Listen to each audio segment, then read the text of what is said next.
त्वदीयं सौन्दर्यं तुहिनगिरिकन्ये तुलयितुं कवीन्द्राः कल्पन्ते कथमपि विरिञ्चि प्रभृतयः यदा लोकौ सुख्यात् अमरललनायान्ति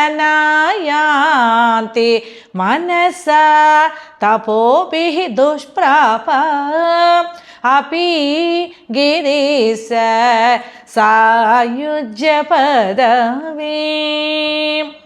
ఓం హిమవత్పర్వత రాజతనయ, నీ సౌందర్యంను పోల్చుటకు బ్రహ్మదేవుడికి మొదలైన కవి పొంగవులు కూడా సమర్థులు కారు కదా. ఎందువలనగా సృష్టిలోని సౌందర్య రాశులు అయిన అప్సరసులు కూడా నీ అందానికి ఆశ్చర్యం పొంది తాము నీతో సరిపోం కదా అని మనసులో శివునితోటి ఐక్యం కోరుతున్నారట. ఈ వీడియో మీకు నచ్చినట్లయితే లైక్ చేయండి, షేర్ చేయండి, మా ఛానల్ని సబ్స్క్రైబ్ చేయండి.